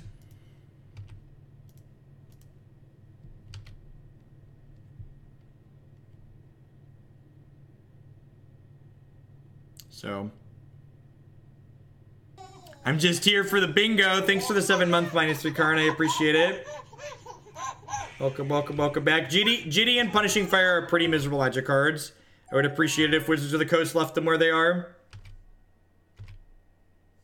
So what kills faster here? Second Etched Champion. I think I just do that now, right? That's gotta be it. Do I have them dead next turn? If I animate this and put plating on it, it'll be 1, 2, 3, 4, 5. They're dead next turn. And I'm only taking 5, 8. Yeah, I'm just supposed to try and kill them next turn, I think.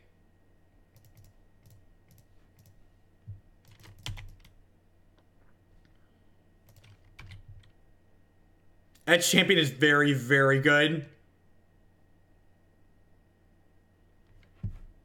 Yeah, I feel like anybody who's played a creature mirror knows...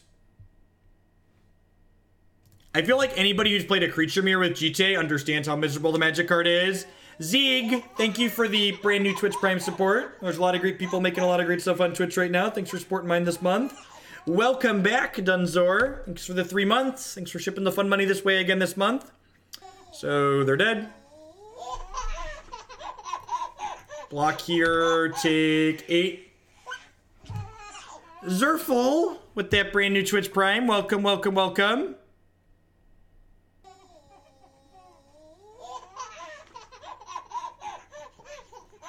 All right, well, we're 3-1.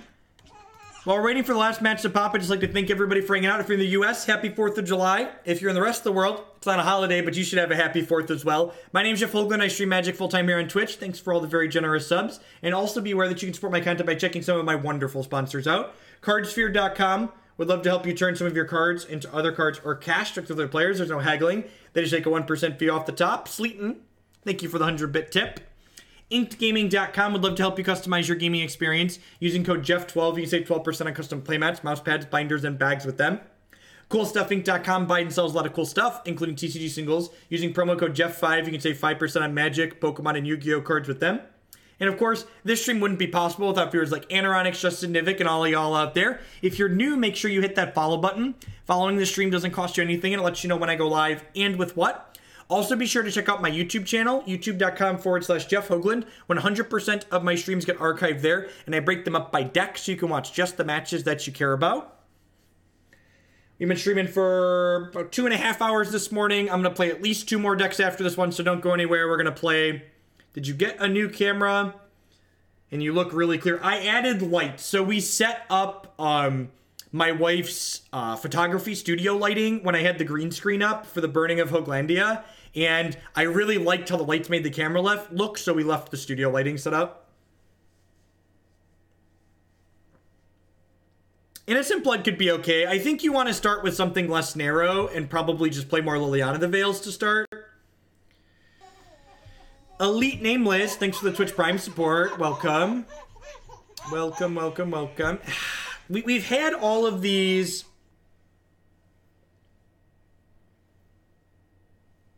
We've had all of these, like, medium kind of slow hands. I have a really hard time mulliganing this, right? Like, I've got triple payoff, and, like, plating with these creatures is just so good. I'm gonna keep this. If they're playing a linear deck, we're probably going to die. But if they're playing something like Jeskai or Jund or Mardu, this hand's, yeah, green-black, this hand's very reasonable.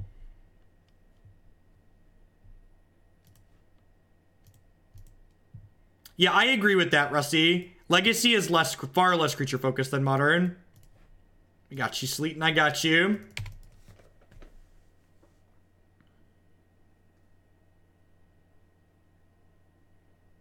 We are currently 3-1. We lost to Bant Control in one of the matches. And as always, if you haven't caught all of the games that we've played today, be sure to check out my YouTube channel. Everything ends up on there.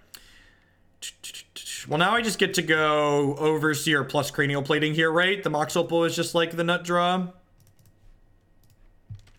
going to chip them for 1 if they want to trade Bob for my Memnite, that's fine. Technically should have attacked first, but I don't think it really matters here.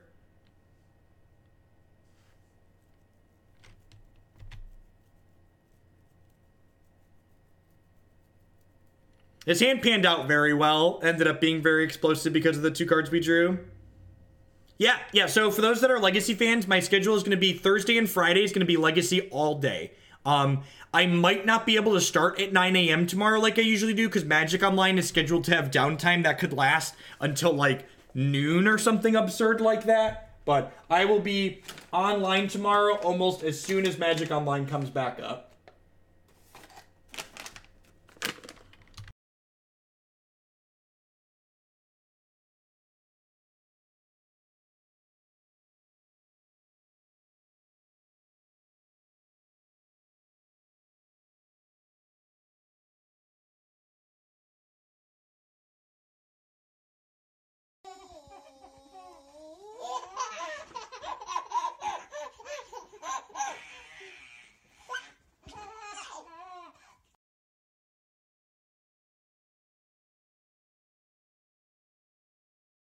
The hate for teaming with Amaz Tannen or something else.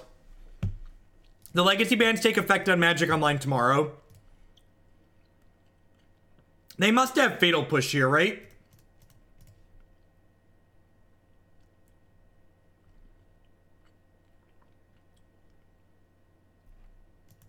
I think I'm actually just going to pass the turn here.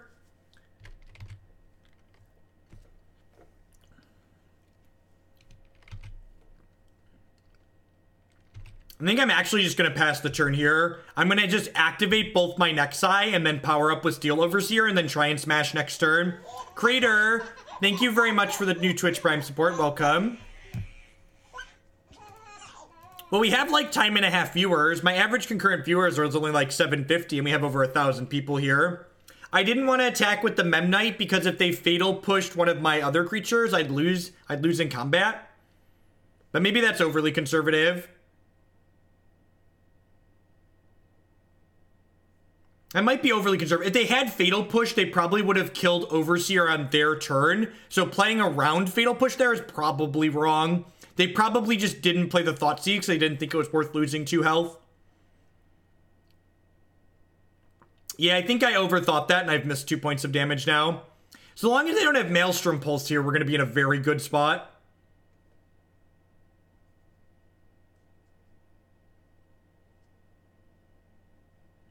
I didn't actually count if plating on Inkmoth was lethal. I don't think so. Alright, well that feels bad, but it is what it is.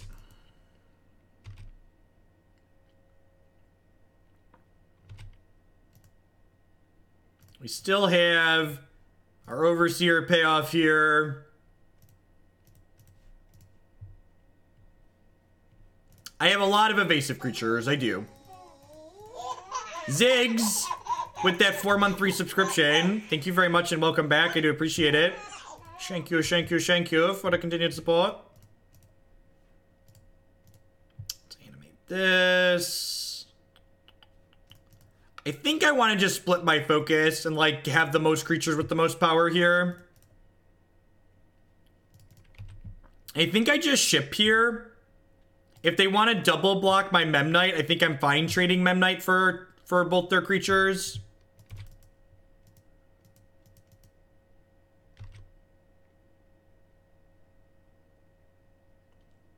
I don't want to go all in on the Inkmoth just because my opponent could very easily have a piece of spot removal for this, then I'm going to be happy that I pressured them with regular damage too.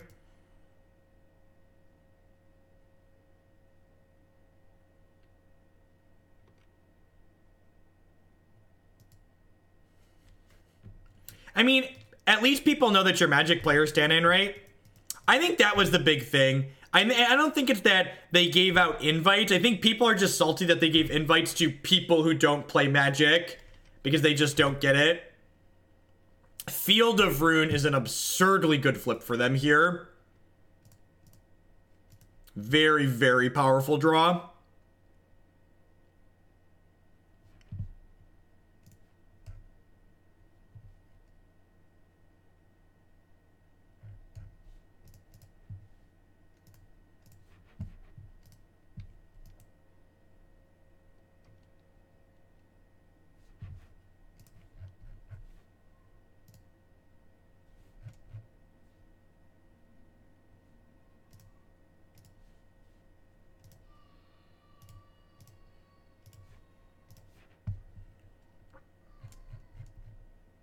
What do we got, opponent? Come on. Come on now. Come on now. What are we doing?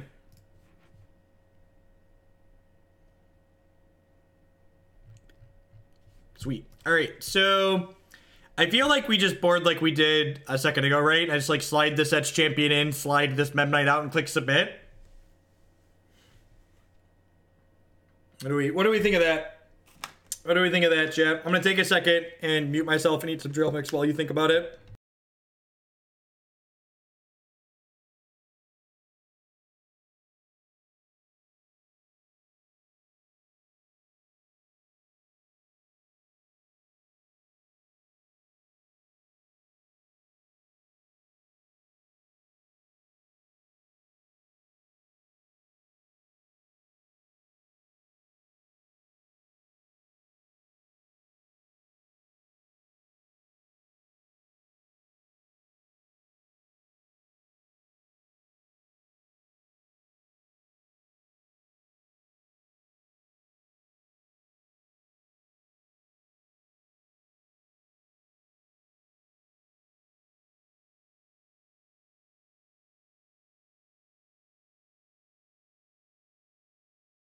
All right, let's do it.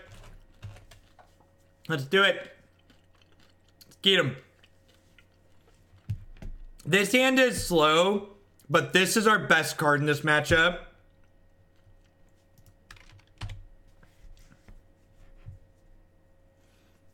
People are upset their favorite streamers aren't as successful as large Hearthstone streamers. Yep. Yep. That was also a good draw here. This hand's not a keep in a lot of matchups, but it's definitely a keep in this matchup, right?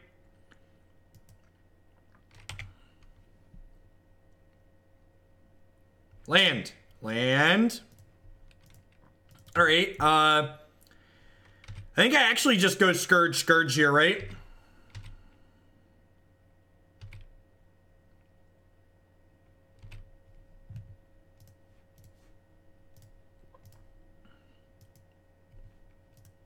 Because they almost certainly have removal, right? So, like, playing my Steel Overseer into removal doesn't make sense. I mean, like, even if they have Maelstrom Pulse here, like, the 3-for-1 feels bad, but, like, losing Vault Skirge to Maelstrom Pulse instead of a more critical cards, like, whatever.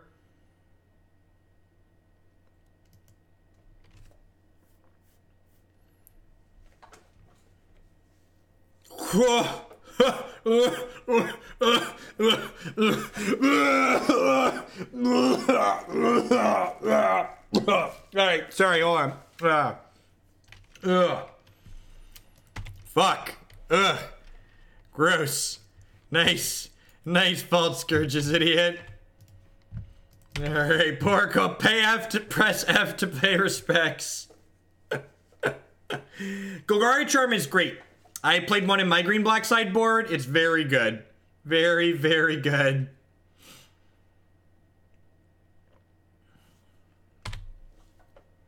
Really want to draw Darksteel Citadel here. If we draw Darksteel Citadel, they're going to have a hard time winning.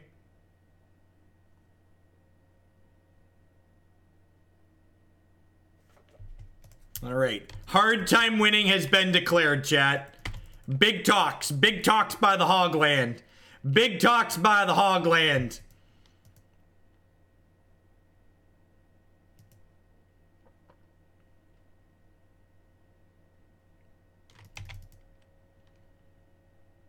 Incoming languish, right? Foo.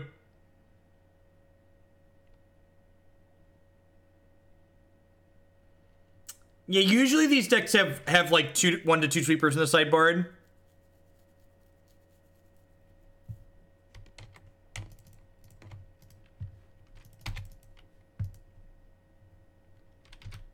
No, Inkmoth's a big part of why this deck is competitive. Inkmoth is a big, big part of why this deck is competitive. We're not playing around a sweeper, chat. We are all in, as the kids say.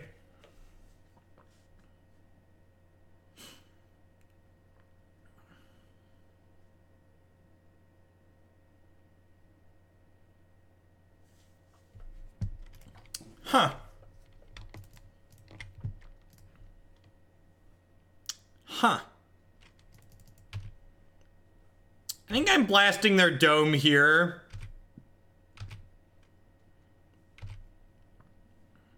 I think I'm blasting their dome, and then we're gonna Ravager onto one of these champions and just, like, giddy up next turn.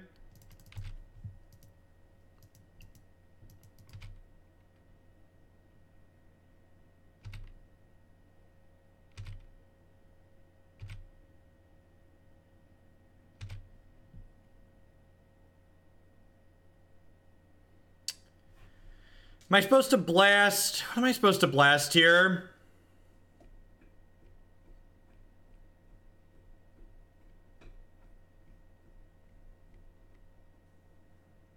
I could just kill this. Yeah, it's probably their face.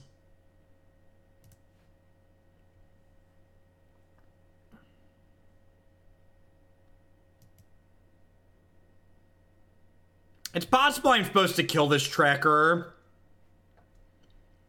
I also just, like, don't really have time to dick around.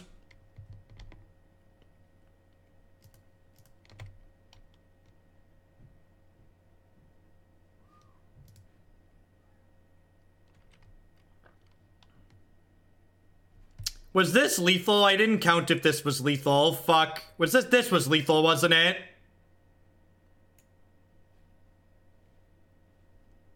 No, this was short. This is only +6 power. This would be 6 plus 1, 2, 3, 4, 5, 6. This wasn't lethal.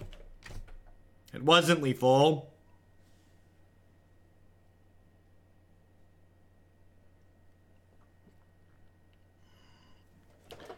It's not +7 because they can kill the Blinkmoth, chat. It's only 7. Chat. Work with me, chat. Keep up. Board state's irrelevant. Blinkmoth doesn't count because Blinkmoth dies on demand. We're too short. Too short with Cranial Plating. Shake it for our 8th month. Thanks for the 8-month resubscription on the big sub, Jesse. Be aware that I have a new fancy Google form for submitting your donation deck through. So when you have an idea of what you'd like to... If you'd like to add a new one, use the Google form. Otherwise, let me know which deck you'd like to bump in the queue this month. No, they have 0 cards in their hand, so that's not something we worry about at the moment. They're about to have much more than 0 cards, but...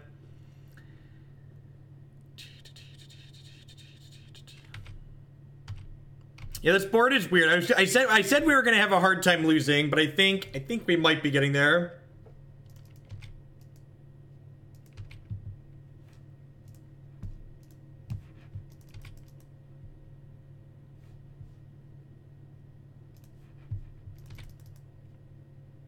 The rock is going wide, yep. What's going on, Zach? You're catching us right at the tail end of robots here. We're gonna be setting some people on fire with Jeskai momentarily.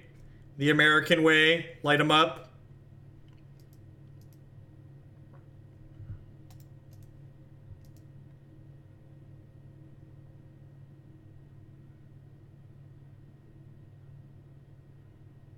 If they're still cracking clues here, that's absurdly good for us.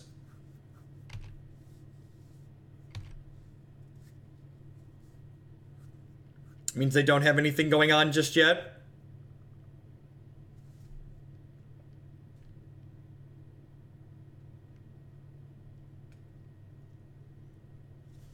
We don't really have any fancy plans today, I don't think, JMP.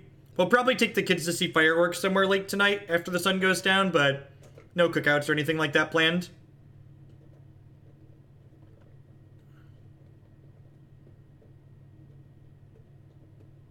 What's going on, J Muscle Man? J Muscle Man, you have a shield. Have a sword. Go forth and defend the realm.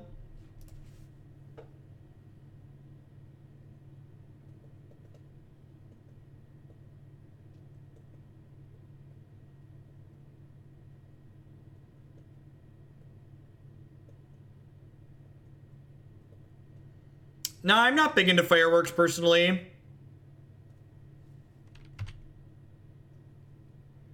How do they have lethal on board? Use your words. I'm gonna time you out because you weren't useful or constructive. I literally have 4 blockers.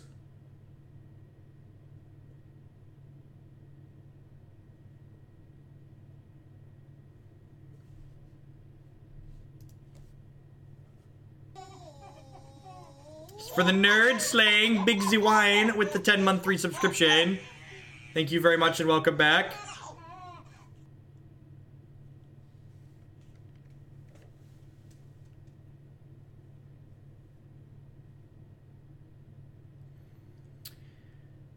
So this stops Ravager. But that doesn't really matter, right? They're dead now, right? Anaronix, thanks for the 7 months. I appreciate it.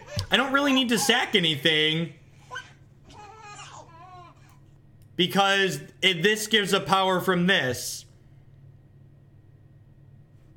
Yeah, they're dead to the plating, right?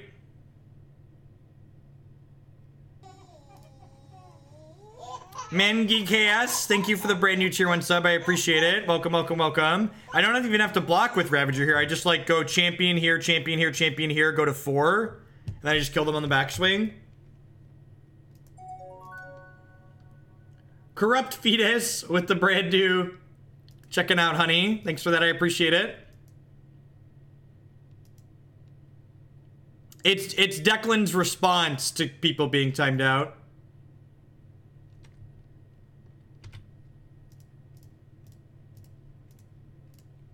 So go to 4.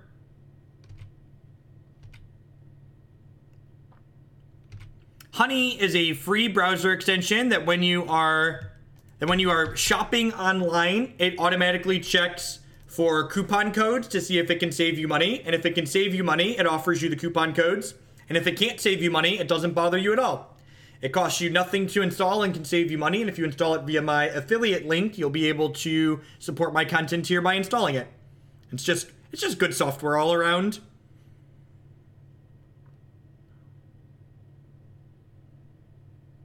All right, well, we hit the 4 and 1 with Affinity, and I feel like I maybe mulliganed. I feel like I played a little bit poorly in the Bant matchup that we lost. Yeah, exactly. You can take all the money you saved and donate that to the stream too. I'm just here to help. You can power the democracy here. Affinity. I don't know that Karn really did anything in that set. And I feel like we played against a bunch of decks where Karn should have been good. My takeaway from, like, those sets is that, like, did you know that this card is really messed up? This card is really messed up. And I think you should play 4 of this card in your main deck. I feel like you should just play all of this card so you can dumpster the decks that it's good against. Like, having a bunch of copies of this card in your... It's modern True Day Nemesis. It really is. It's basically modern True Day Nemesis. It's a great way to put it. I don't know if the Karns are bad, but I do think they're worse than Etched Champion on average. Like, the fact that Etched Champion is absurdly difficult to interact with is very, very good. All right. Onward, upward, backward, forward. You ready for